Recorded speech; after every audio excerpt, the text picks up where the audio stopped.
Have you ever lost someone you loved and, in that very instant, realized your whole life was a lie? I was lying in a hospital bed, fighting for my own life, when I lost my father forever. But what I didn't know was that while I was in a coma, my stepmother was orchestrating the final blow against me. You were never really part of this family. Your father finally realized that. Those words came out of Vanessa's mouth with a coldness that still chills my blood whenever I remember. Imagine this. I had just lost my father, never even got to say goodbye. And suddenly I discovered that the house I grew up in, the memories of my childhood, the company my father built, all of it had been taken from me with nothing more than a signature on a document. How does someone manipulate a sick man into turning his back on his own daughter? How did they convince my father, who had always loved me unconditionally, to cut me out of his life and his legacy? But what my stepmother didn't count on was that I would find a simple device that would change everything. My father's old cell phone. And what I discovered in it not only exposed a cruel scheme, but also showed me just how hard my father had tried to protect me until his last breath. This is my story. A story of betrayal, of the vulnerability of those we love when they are sick, and of how the truth, no matter how deeply they try to bury it, always finds a way to come to light. My name is Emily Gardner. I'm 32 years old, and I'm an architect in a mid-sized city in California. An only child, I was always incredibly close to my father, Robert. After losing my mother to cancer, it was just the two of us against the world. He built an empire in the real estate sector practically on his own, a company that valued honest relationships over quick profits. 5 years ago, Vanessa came into our lives, a 45-year-old woman, sophisticated, charming, with a captivating laugh and an almost supernatural ability to make my father smile again after years of grief. At first, I was happy for him. After everything we had been through, he deserved a second chance. Vanessa always brought gifts when she came over for dinner, always asked about my architecture projects, always had a compliment ready. But there was something in her eyes. Something too calculated, as if every move was rehearsed. When they got married, I tried to push that feeling away. Maybe it was just jealousy, resentment over seeing another woman take my mother's place. The mansion I grew up in, the one with a breathtaking view of the Pacific Ocean, where every room held a special memory, became their home. My father insisted it was still my home too, but little by little, my mother's photos started disappearing from the walls. At first, they were moved to less used rooms, then stored away in boxes in the attic. Vanessa was redecorating, updating the space, as she called it. My father and I still kept our Sunday lunches, a tradition we had since I was a child. But gradually, Vanessa started showing up at these meetings. I was just in the neighborhood. I forgot to ask Robert something. She always had an excuse. Soon, our lunches for 2 became dinners for 3. When my father started having heart problems 2 years after the wedding, I noticed a subtle change in Vanessa. Her over-the-top concern positioned her as his sole caregiver. "Don't worry, Emily, I know you're busy with your career. I'll take care of your father." And just like that, doctor visits that we used to go to together became her exclusive responsibility. 3 months before the accident that changed everything, my father called me late at night. His voice was different, lower, as if he didn't want to be overheard. "I need to tell you some things, Emily. Important things." We planned to meet the next day, just the two of us, at a cafe far from home. He never showed up. When I called, Vanessa answered. "Robert had an episode, he's resting." The doctor recommended complete bed rest. The next time I saw him, he looked 10 years older. "New medications?" Vanessa said. "Normal side effects." My father smiled, but his eyes were empty. I tried to be alone with him, but it was impossible. Vanessa was always around, always watching, always interrupting whenever the conversation got too personal. I should have insisted more. I I should have seen the signs. But I was busy with a major project, the renovation of a historic district, the kind of work that could define my career. And then, on a rainy night, while driving home late from the office, a drunk driver ran a red light. After that, just darkness. 3 weeks in a coma that would change my life forever. Waking up from the coma was like surfacing from a deep, dark ocean. First came the sounds, the constant beeping of monitors, muffled voices of nurses, the squeak of medicine carts down the hallways. Then came the pain, radiating from every inch of my body. Finally, blurred vision that slowly focused on the white hospital ceiling. "She's waking up," I heard someone say. A middle-aged nurse with kind eyes approached. "Welcome back, Emily." I tried to speak, but my throat was too dry. It felt like I had swallowed sand. The nurse helped me with a few ice chips. Slowly, she guided. "You've been out for quite some time." My mind was still fragmented, struggling to piece together my thoughts. Accident, rain, bright lights. Then nothing. I asked about my father, why he wasn't there. The nurse's expression changed, that unmistakable look of compassion that always precedes devastating news. "Emily, I'm so sorry." Her words seemed to come from far away. "Your father passed away 2 weeks ago. It was a sudden heart attack." The entire world seemed to slow down. The words echoed in my mind without fully making sense. My father. Dead. While I was in a coma, I never got to say goodbye. Never got to hold his hand one last time. Never got to tell him I loved him. "Your stepmother handled everything," the nurse continued, unaware that every word felt like a stab. "The funeral has already taken place. She visited you a few times, but..." Her voice trailed off, as if there was more she didn't feel comfortable saying. The following days were a blur of painful physical therapy, doctor visits, and silent tears. I cried for my father in the lonely hours of the night when no one could see me falling apart. Vanessa never visited. No messages, no calls, just an eerie, unsettling silence. Tyler, my best friend since college, was the one who finally broke the silence. His face was full of concern as he walked into my room with a bouquet of lilies, my favorite flowers. "You look a little less like hell," he joked, trying to lighten the mood. "They're letting me out in 3 days," I replied with a half smile. "Can you take me home?" That's when I noticed something strange in his expression. "What is it, Tyler? What else aren't they telling me?" He took a deep breath, sitting on the edge of my bed.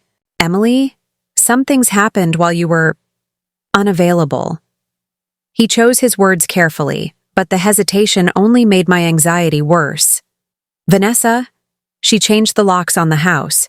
She said you have 1 week to collect your personal belongings after you're discharged." It didn't make sense. That house belonged to my father, and by extension, to me.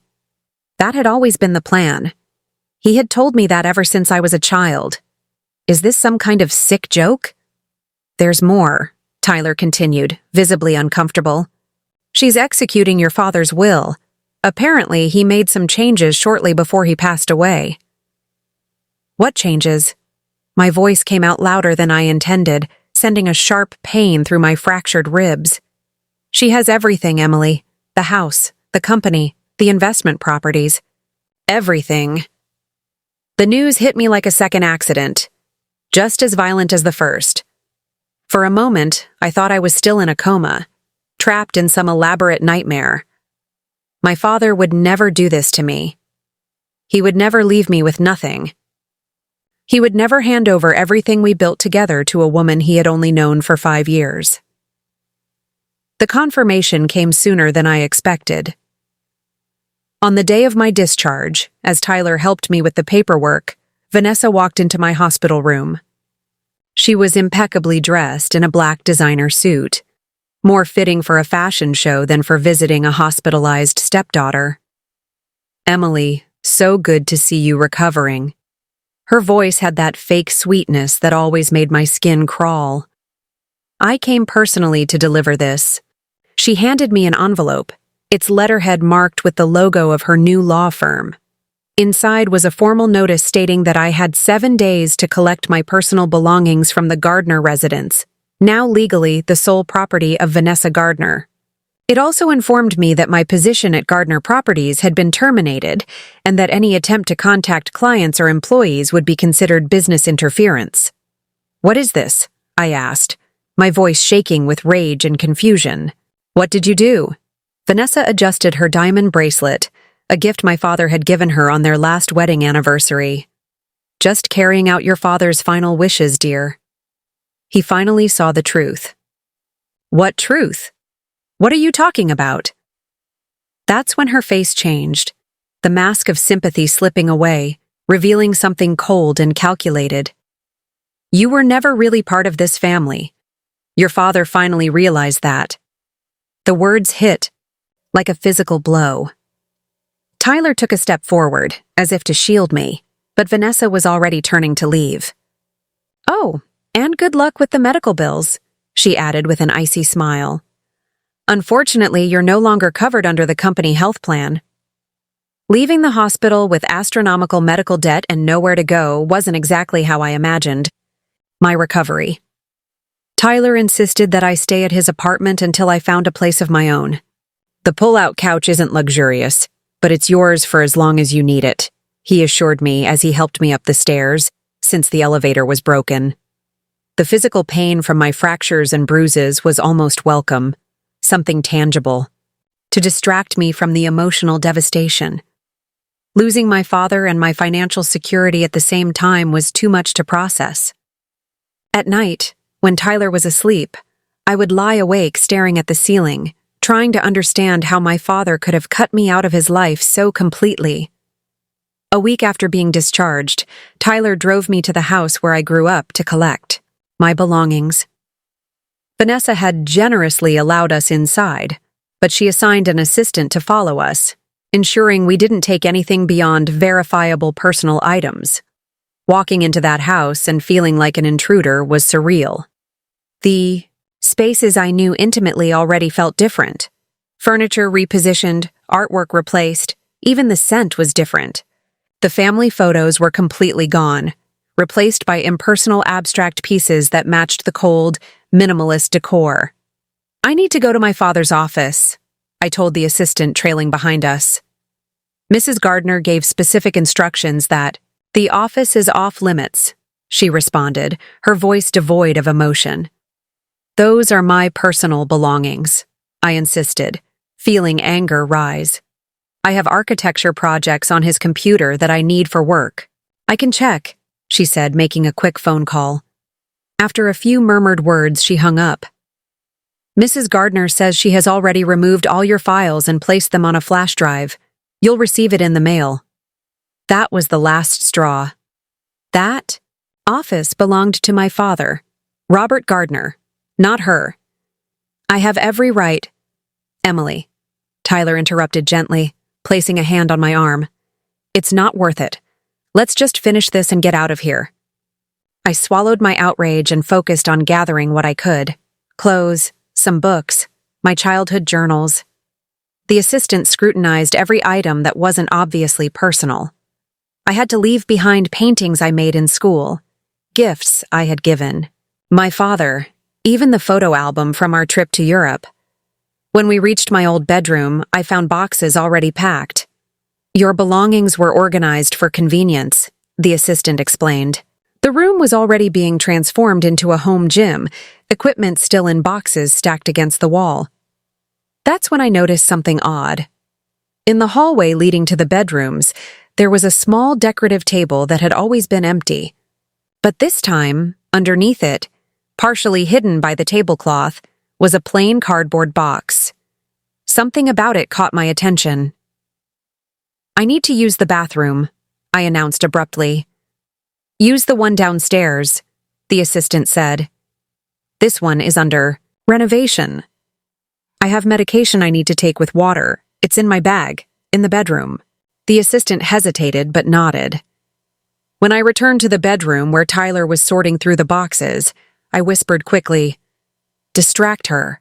I need to check something." Tyler didn't ask questions. Within seconds, he was engaging the assistant.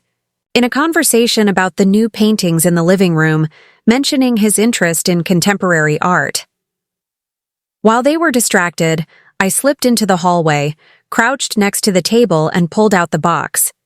It was heavy, filled with random items from my father's office. Office supplies, some books, electronic cables, things Vanessa had probably deemed worthless. And there, between a pen holder and old chargers, was what felt like a miracle: my father's old cell phone.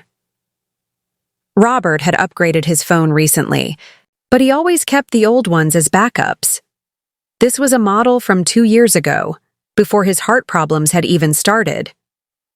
I quickly stuffed it into the back pocket of my loose jeans, pushed the box back into place, and returned to the bedroom. "Did you find what you needed?" Tyler asked as I walked in. "More than I expected," I replied, exchanging a meaningful look with him. That night, after stacking my boxes in Tyler's small apartment, I finally sat alone with my discovery. The phone was dead, of course. I found a compatible charger and plugged it in, praying it would still work. The minutes felt like hours as I waited. When the screen finally lit up with the brand's logo, I felt a wave of hope for the first time since waking up in the hospital. The lock screen appeared, asking for a 6-digit passcode. I tried my father's birthday. Nothing. My mother's birthday. Nothing. I tried their anniversary, my birthday, even important dates from his career. Nothing worked. And after too many failed attempts, the phone locked me out for 30 minutes before I could try again. Closed my eyes, trying to think like my father. What password would he use for something personal? That's when it hit me. On my 16th birthday, he had taken me on a surprise trip to the Grand Canyon. Sitting on the edge, watching the sunset, he had handed me a small box, a necklace with an arrow-shaped pendant. "To remind you to always move forward, no matter what," he had said. It was our special moment, our shared memory. I typed in the date, 230608, June 23rd, 2008.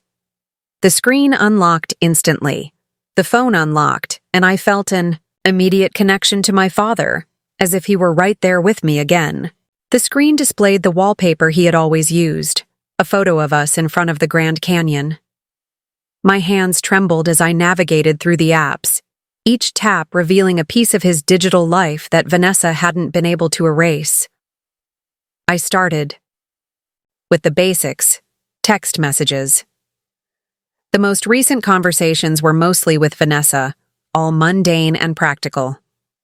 "I picked up your medication. I'll be home in 20 minutes. I called the doctor." Nothing revealing. But as I scrolled further into older conversations, I found something that made my heart tighten, an exchange between my father and George Hoffman, his trusted lawyer for over 15 years. 224. "George, we need to meet urgently. Issues regarding my will. I don't trust discussing this at home." 225. "Robert, of course. My office tomorrow at 2 p.m. I'll bring the current documents." 225. "I can't leave the house alone these days. Too much care. Could you come here? When Vanessa leaves for the spa on Thursday." 226. "Understood. Thursday at 3 p.m. Are you all right, Robert?" 226. "I'm not sure. I'll explain in person." There were no more messages after that. The date lined up to about 2 weeks before I was hospitalized.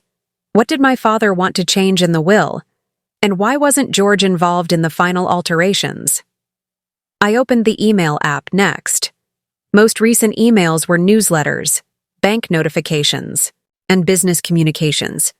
But a folder labeled simply E caught my attention. Inside, I found dozens of emails exchanged between my father and me, emails I had never seen before. 11. "Emily, why aren't you answering my calls? We need to talk." Through 15. "Sweetheart, I'm worried about your recent behavior. Please call." Mr. 320. "I understand that you're busy, but your silence is hurting me." Vanessa says she spoke to you and that you need space. Is that true? I never received these emails. I never saw these messages. During those weeks, I had repeatedly tried to contact my father, but Vanessa always said he was resting, at the doctor's office, or on medication that made him too drowsy. The realization hit me like a train. Vanessa had been intercepting our communications, blocking my calls on his phone, replying to emails pretending to be me, creating a false narrative of abandonment that never existed. With my heart racing, I kept digging. His social media apps showed little activity. My father was never a fan of those platforms. But when I reached the voice recorder, I found a treasure trove. Dozens of audio files, organized by date. The most recent one was recorded just 3 days before my accident. With trembling fingers, I hit play. Emily, I don't know if you'll ever hear this. I've been trying to call you, to message you, but something strange is happening. My calls to you never go through. Vanessa says you're too busy for your family now. I don't believe that. I know my daughter. His voice sounded weak, more sluggish than usual, probably the effect of his medication. But the clarity in his words was unmistakable. I discovered something disturbing about Vanessa. George brought me information. She's not who she says she is. Before she met me, she was involved with 2 other elderly men. Both died under suspicious circumstances. Both changed their wills shortly before their deaths. I heard a noise in the background, like a door opening, and my father's voice dropped to an urgent whisper. She controls my medication now. She replaced the nurse my doctor recommended with someone who only answers to her. Whenever I try to go out alone, I suddenly feel too dizzy to drive. I think she's tampering with my medication. Emily, I'm afraid of what she... The audio cut off abruptly. I played the next file, recorded later the same day. I managed to contact George again. He's preparing the documents to reverse the recent changes to my will, changes I don't even remember authorizing. He also asked Thomas, my former driver, to install discrete cameras in the office and car. If anything happens to me, find Thomas. He has instructions. Once again, the audio was cut off mid-sentence. I went through the following recordings, each revealing more pieces of the puzzle. My father suspected he was being slowly poisoned. He had discovered that the new lawyer Vanessa brought in had his license suspended in 2 states for fraud. He had found documents on her computer revealing her real name and a criminal history she had hidden. The last audio file was recorded on the morning of my accident. Emily, I finally managed to get away for a few hours. I'm heading to your apartment now. I don't know what Vanessa did to block our communication, but I'll see you in person. I've discovered enough to overturn any document she made me sign. George has prepared everything. We have the proof. I just need to. That was it. The last recording. My father was on his way to see me the day I got into the accident. He probably never even found out what happened to me before his own heart gave out. Tears streamed down my face as I processed everything. It wasn't just about the money or the house. It was the truth. My father never abandoned me, never disinherited me willingly. He had been fighting to protect me until the very end. Beyond the audio files, I found even more evidence. Photos my father had secretly taken of suspicious documents on Vanessa's desk, screenshots of searches about how to prove medication tampering, and detailed notes about strange conversations he had overheard. As I scrolled through the contents of this device, now worth more than any inheritance, I also found a folder filled with pictures of us over the years. My father at my graduation, the 2 of us painting the first house we renovated together, precious moments that Vanessa could never erase. When Tyler got home from work, he found me sitting on the couch, the phone still in my hand, a mixture of determination and fury written across my face. Tyler. I said, my voice steadier than it had been in weeks. I need you to help me find some people. George Hoffman, my father's lawyer, Thomas Wilson, his former driver, and Marina Delgado, the nurse who took care of him before Vanessa replaced her. "Emily, what did you find?" Tyler asked, noticing the shift in my posture. "The truth," I answered, showing him the phone. "And now I'm going to use it to take back everything that's mine." The search for allies began the next day.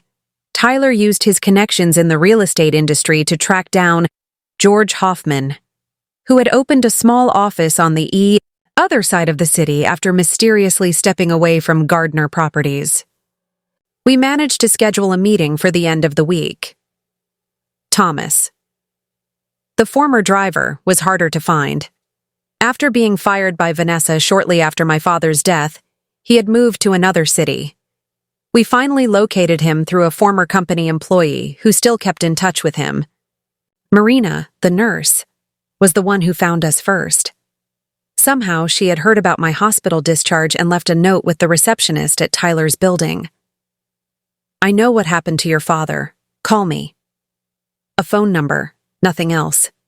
As we arranged these meetings, I kept digging through my father's phone. In his photos, I found partial images of documents, pages of the original will, property deeds, company contracts. He had been systematically documenting everything Vanessa might have been trying to manipulate.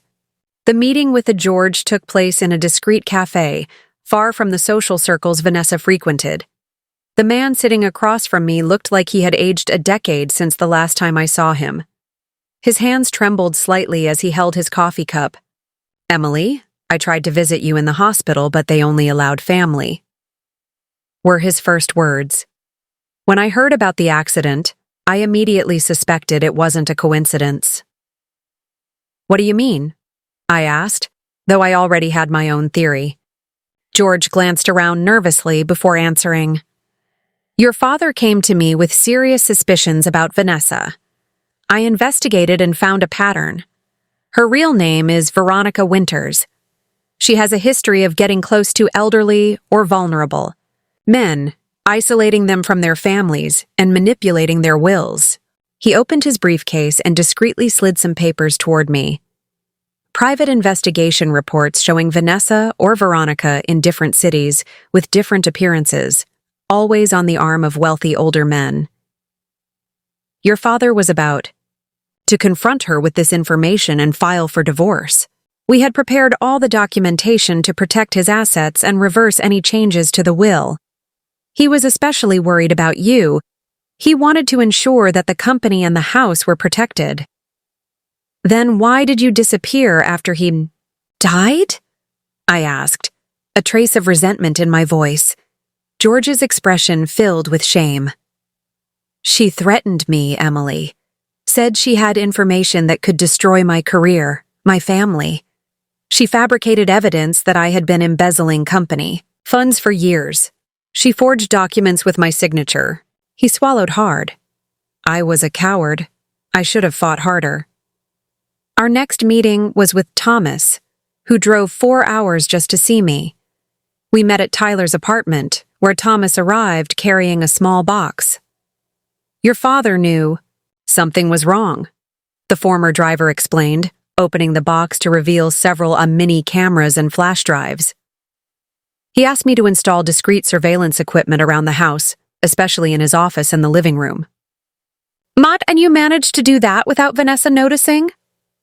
I asked, impressed. Thomas gave a sad smile. "I worked in security before I became a driver, and your father created enough distractions to buy me time. The cameras worked for almost a month before she fired me." "What did they capture?" Tyler asked, voicing my anxiety. "Everything," Thomas replied, plugging one of the flash drives into a laptop, "including the exact moment she forced your father to sign the new will." The video showed my father's office. He was sitting in his chair, looking confused and disoriented. Vanessa walked in with a man I didn't recognize, presumably the new lawyer. "Robert, darling, we just need your signature on these company documents," Vanessa cooed sweetly. Just formalities to protect our investments. My father seemed to struggle to read the documents, his eyes unfocused. Where is George? He always reviews everything. George is on vacation, remember? We talked about this yesterday. David here is covering for him. She placed a pen in his hand and guided it to the signature line. Here, sweetheart, and here, and this page too. At no point did she mention that it was a new will. At no point did she explain what he was actually signing. My father could barely stay conscious throughout the process. The next video was even more disturbing. It showed Vanessa alone in the office, opening a medicine cabinet and mixing something into my father's pills. Then a phone call. It's done. He signed everything. We still have the issue with the daughter, but I'm monitoring his calls. She won't find out anything until it's too late. Marina, the nurse, completed the puzzle when we met the next day. She had been replaced by a calm, private nurse. Recommended by Vanessa, but she had stayed in contact with the housekeeper, who kept her informed about my father's health. I suspected that he was being improperly medicated, Marina explained. The symptoms the housekeeper described didn't match his heart condition. It looked like progressive poisoning. As we gathered all this information, one thing became clear. We had enough evidence not only to contest the will, but also to file a criminal case against Vanessa. With all our allies assembled and the evidence in hand, it was time to act. I hired Jessica Lawson, a lawyer specializing in will fraud, recommended by George. Her reputation for being relentless in elder exploitation cases gave me the confidence I needed. This is one of the most complete cases I've ever seen, Jessica said after reviewing our evidence. We have everything: document forgery, coercion, medication tampering, fraud, and possibly attempted homicide. We decided on a two-pronged approach, challenging the will in probate court while simultaneously presenting the criminal evidence to the I District Attorney. Jessica warned that Vanessa would fight tooth and nail, using every stolen resource at her disposal. She'll hire the best lawyers, try to destroy evidence, and possibly threaten witnesses, she explained. We need to be strategic and move quickly. Our first move was an emergency injunction to freeze the assets of Gardner Properties. Jessica argued that we had substantial evidence of fraud, enough to justify judicial intervention while the case was under investigation. Vanessa's response was immediate and aggressive. Her lawyer, one of the most expensive in the city, claimed that I was just a bitter daughter who had been rightfully disinherited by a father who had grown tired of my neglect. They painted a picture of Robert as a disappointed man, abandoned by an ungrateful daughter who only came around when she needed money. Fortunately, the judge granted the injunction. This meant Vanessa couldn't sell properties, drain bank accounts, or make structural changes to the company while the case was ongoing. Her second tactic was more personal. Somehow, she gained access to my medical records from the accident and tried to argue that I had suffered brain damage that affected my memory and judgment. Photos of me leaving the Maidai hospital surfaced on local gossip blogs, with headlines insinuating that I was using drugs to cope with my paternal rejection. But her boldest move came on the eve of the preliminary hearing.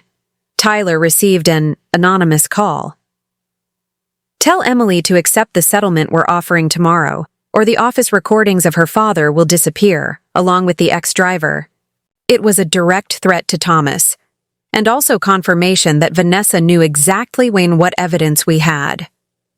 Someone close to us was leaking information. The police offered protection to Thomas, and we tightened security on all copies of our evidence.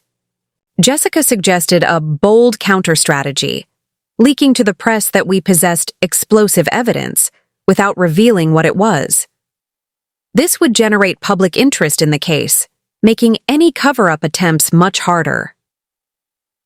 The day of the hearing. The courtroom was packed. Local journalists, Gardner Properties employees, family friends, and onlookers filled every available seat. Vanessa arrived and dressed in black, performing her role as the grieving widow. Her lawyer immediately presented our settlement proposal.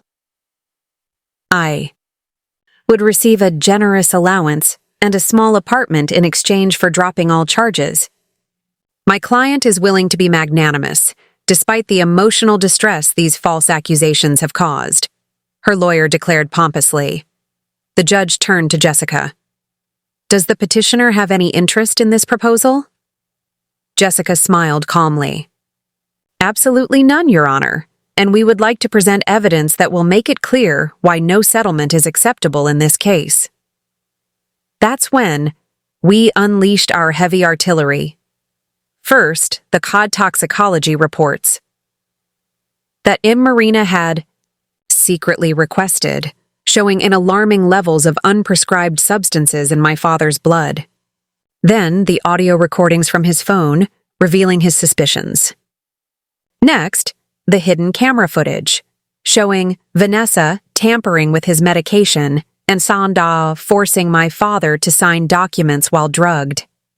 The defining moment came when we presented testimony from a phone carrier employee confirming that Vanessa had requested my number be blocked from my father's phone, claiming it was persistent telemarketing. Then this, combined with the forged emails in my name, proved her systematic plan to separate us. Vanessa's face lost all color as the evidence piled up. Her lawyer desperately tried to challenge the admissibility of the recordings, but the judge was visibly disturbed by what he was seeing. Finally, George took the witness stand and presented the real original will, signed and notarized years before, in which my father clearly stated that the company and family home were to be left to me, with only a reasonable pension for Vanessa in the event of his death. Robert Gardner entrusted me with copies of all his important documents, George testified, including this sealed will, with instructions to open it only if something suspicious happened to him. When Vanessa realized she was cornered, she made one last desperate attempt. She suddenly stood up and shouted, "She's lying! Robert told me everything. She only wanted his money. He knew you never really loved him." The judge slammed the gavel.